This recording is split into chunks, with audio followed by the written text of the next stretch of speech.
Used to think that I was the most impulsive person I had ever met.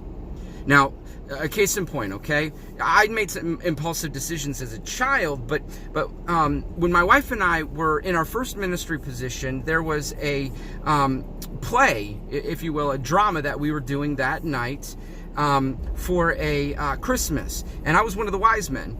And, you know, at that point, we had done like a fundraiser for our youth ministry, and I had shaved my head, but it had grown back. My hair had grown back. And it was decent. I mean, as you guys have seen in pictures prior to this bald look, there was some patchiness. I was doing the island effect, and anyway, so like, but I mean, the hair had grown back, and I was styling it. It looked decent. It looked okay. And it's the day of, or the day before, and I'm just like, oh, I'm just gonna shave it again. I don't like it, or, you know, it's okay, so I'm just going to shave it. Much like the shocking of me shaving my beard, though that was necessary, me shaving my head, just like, whoa, what? You know, I mean, I know I had the look just prior, but it'd taken a long time to grow my hair out. It had been a familiar thing from the past, and it was just, there was familiarity there. And so, I mean, there were times when my wife woke up at night, panicked and freaked out because she didn't know the guy laying next to her in bed. Why? Because she'd roll over and my hair was gone. Like, terrified her.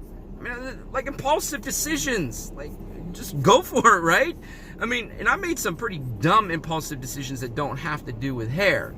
But I thought that I had met the most impulsive person ever, myself. And then my son was born. He's been glued. He's been stitched. Thankfully, he's not broken a bone.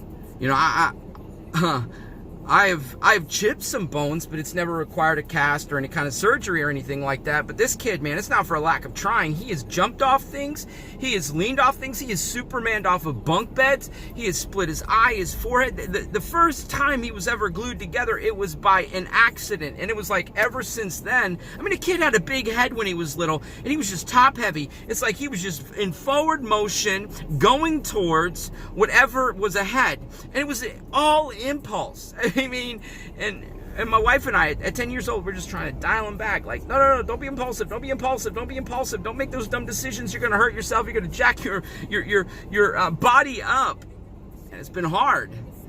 You know, how many of us are impulsive? Now, I know that right now in our current situation, it feels as though, because we're quarantined and we're stuck. I mean, some of us are going to work. Some of us are, stuck at home.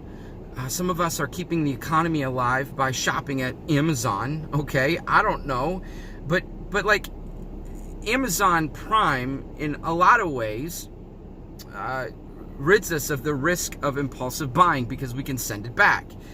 But like, even in lockdown, there are some impulsive decisions that we can make, and some impulsive decisions that we do make, and we got to think this through.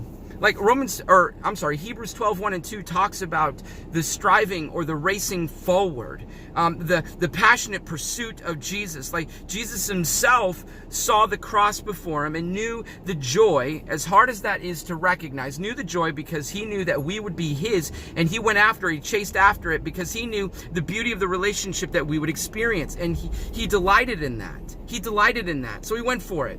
Like, We've got to stop looking at the past. We've got to start looking at the forward. We need to make our focal point Christ. We need to make our focal point God. We need to make our focal point his work and what he is doing in our life. If we don't make our focal point that, our focal point is going to be everything else. If you don't fix your attention on something, everything's going to distract you. And we are, at some points in our life, going to make our fixation something. And our fixation could be the wrong thing, which could totally create disaster in our life. Think about this stuff, guys. Think about the direction of your life. Think about your impulsiveness. Think about even a long, drawn-out decision to think, to ponder, to dwell on, to concentrate on. Even after all that deliberation, we can make the wrong choice.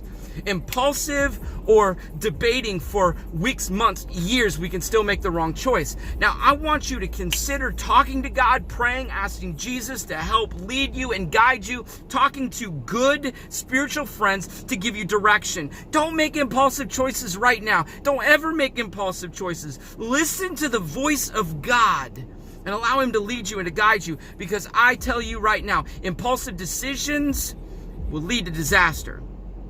Jesus loves you, and he's got direction and perfect will for you. Follow it.